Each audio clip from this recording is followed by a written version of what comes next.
भारतीय वायुसेना आईएएफ एक बार फिर अपने पुराने हो चुके जगुआर स्ट्राइक एयरक्राफ्ट बेड़े को बनाए रखने की कठिन हकीकत से जूझ रही है, क्योंकि 2025 में लगातार दो दुर्घटनाओं ने इस विमान की विश्वसनीयता को लेकर चिंता फिर से बढ़ा दी है।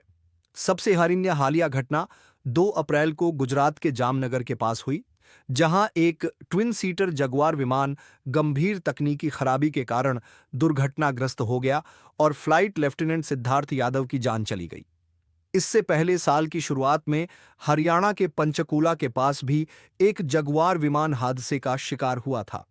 इन घटनाओं ने एक बार फिर इस बात पर जोर दिया है कि यह विमान अब वैश्विक स्तर पर अपनी उपयोगिता खो चुका है और वायुसेना पर आधुनिक विकल्पों जैसे तेजस Mk-1A और Mk-2 को अपनाने का दबाव बढ़ रहा है। 1979 में शमशेर नाम से शामिल किया गया जगुआर भारतीय वायुसेना की गहरी पैठ बनाने वाली स्ट्राइक क्षमताओं का एक प्रमुख हिस्सा रहा है। वर्तमान में इसके लगभग 80 विमान 6 स्क्वाड्रनों में सेवा में हैं। यह विमान निम्न ऊंचाई पर तेज रफ्तार से जमीनी हमले करने के लिए डिजाइन किया गया था और इसे सटीक स्ट्राइक्स से लेकर समुद्री अभियानों तक विभिन्न भूमिकाओं में उपयोग किया गया है। हालांकि फ्रांसीसी वायुसेना और ब्रिटिश रॉयल एयरफोर्स ने 2000 के दशक के मध्य में ही इन विमानों को रिटायर कर दिया था, जिससे इसके एयरफ्रेम स्पेयर पार्ट्स की वैश्विक आपूर्ति लगभग खत्म हो चुकी है। जगुआर को ताकत देने वाले रोल्स रॉयस के एडोर इंजन के स्पेयर पार्ट्स 2035 तक उपलब्ध रहेंगे, लेकिन अन्य पुर्जों की कमी ने इसके रखरखाव को बेहद कठिन बना दिया है, जिसके कारण पिछले 45 वर्षों में जगुआर के साथ 50 से अधिक घटनाएं हो चुकी हैं। हालिया दोनों दुर्घटनाओं ने इसके संचालन में बढ़ती जटिलताओं पर ध्यान केंद्रित कर दिया है। जामनगर की घटना में विमान खुले खेत में गिरकर चकनाचूर हो गया, जबकि फ्लाइट लेफ्टिनेंट यादव ने इसे आबादी वाले इलाके से दूर ले जाकर टकराया, जिससे और जानमाल का नुकसान नहीं हुआ। इससे पहले हरियाणा में हुए हादसे में भी तकनीकी खराबी के चलते विमान क्रैश हो गया था, लेकिन उस बार पायलट सुरक्षित बाहर निकलने में सफल रहे। ये घटनाएं दिखाती हैं कि अपग्रेड किए गए डेरिन 3 संस्करण के बावजूद इस पुराने एयरफ्रेम को चालू रखना कितना चुनौतीपूर्ण हो गया है। आईएएफ की दीर्घकालिक योजना जगुआर को स्वदेशी तेजस कार्यक्रम के तहत रिटायर करने की है। Mk-1A और Mk-2 संस्करण इसके स्थान को लेने के लिए तैयार हैं।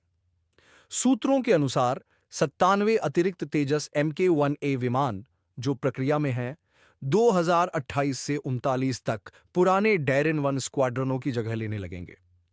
उन्नत एवियोनिक्स, AESA रडार और मजबूत हथियार प्रणाली से लैस यह हल्का लड़ाकू विमान ग्राउंड अटैक और टोही मिशनों के लिए एक आधुनिक और किफायती विकल्प पेश करता है। 2021 में ऑर्डर किए गए पहले 83 Mk-1A विमानों का निर्माण हिंदुस्तान एरोनॉटिक्स लिमिटेड HAL में चल रहा है और इनकी डिलीवरी भी शुरू हो चुकी है। तेजस Mk-2 एक मीडियम वेट फाइटर 2029 में उत्पादन में जाएगा। इसमें GEF-4 1.4 इंजन, 98 किलोन्यूटन थ्रस्ट, अधिक हथियार ले जाने की क्षमता और बेहतर रेंज होगी। यह पूरी तरह से जगुआर की क्षमताओं को प्रतिस्थापित करने के लिए डिजाइन किया गया है। Mk-2 का शामिल होना डेरिन 2 और डेरिन 3 जैसे बाकी बचे जगुआर स्क्वाड्रनों को चरणबद्ध तरीके से रिटायर करने की प्रक्रिया को तेज करेगा, जो रोल्स रॉयस के इंजन समर्थन की समय सीमा 2035 के साथ मेल खाता है। Mk-2 की 120 से अधिक विमानों की संभावित खरीद के साथ आईएएफ अपने स्ट्राइक फोर्स को आधुनिक बनाना चाहता है और पुराने विदेशी प्लेटफार्मों पर निर्भरता को कम करना चाहता है। जगुआर की स्थिति अनोखी नहीं है। कई पुराने विमान ऐसे ही समस्याओं का सामना कर रहे हैं, लेकिन आईएएफ में इसकी प्रमुखता इसे रणनीतिक रूप से एक प्राथमिकता बनाती है।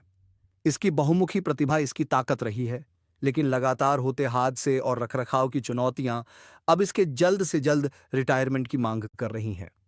तेजस Mk-1A अपनी फुर्ती और स्वदेशी डिजाइन के साथ शुरुआत में अंतर को भरने का काम करेगा, जबकि Mk-2 अपनी अधिक मारक क्षमता से पाकिस्तान और चीन जैसे प्रतिद्वंद्वियों के खिलाफ डीप स्ट्राइक मिशनों की निरंतरता सुनिश्चित करेगा। आज के लिए बस इतना ही। देखने के लिए आपका बहुत धन्यवाद। अगर आपको यह वीडियो पसंद आया हो तो लाइक बटन दबाना न भूलें और कमेंट में अपने विचार जरूर बताएं। और अगर आपने अब तक सब्सक्राइब नहीं किया है तो अभी सब्सक्राइब करें और नोटिफिकेशन बेल को ऑन करें ताकि आप कोई अपडेट मिस न करें।